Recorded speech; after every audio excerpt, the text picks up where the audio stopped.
Changement important dans les remboursements de frais de santé dès le 31 mars. En France, les prix continuent de flamber. Le gouvernement a fait une annonce sur les remboursements de frais de santé dès le 31 mars. Des changements importants sont à prévoir. Détail. Hausse de la franchise médicale actée dès le 31 mars. Le gouvernement a réagi face à la baisse des comptes de la sécurité sociale.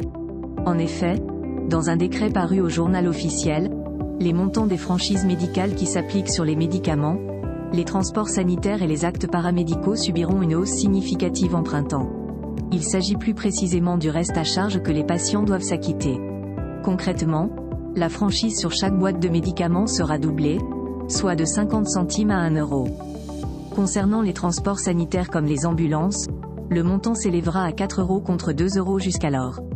Comme l'a mentionné le journal officiel, les limites du montant de la participation forfaitaire des assurés sociaux ont également connu un changement non négligeable. Une mesure qui est déjà entrée en vigueur depuis le dimanche 18 février 2024. Concrètement, après un rendez-vous chez un médecin généraliste, par exemple, le remboursement sera moindre. Pour une consultation à 26,50 centimes, la participation forfaitaire arrive à hauteur de 2 euros. Il existe néanmoins une exception à ne pas négliger. Sachez que cette augmentation ne s'applique pas sur des actes réalisés au cours des examens de radiologie, des analyses de biologie médicale ou d'une hospitalisation. Le seuil des plafonds annuels pour les participations forfaitaires et les franchises. Pour ceux qui ont souvent recours aux soins, les frais médicaux pourraient leur coûter un bras.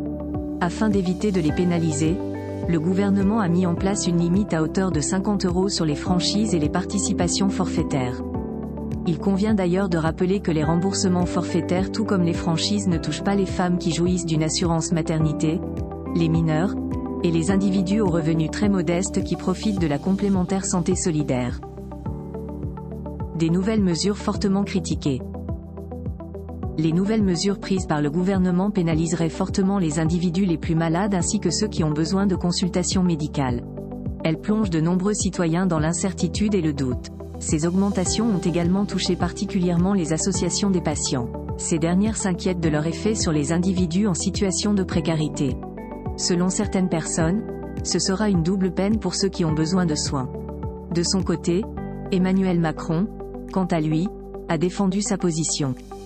Il est important de souligner que les hausses susmentionnées ne peuvent être que positives pour le gouvernement. Cela permettrait de réaliser des économies de 800 millions d'euros pour les caisses de la sécurité sociale.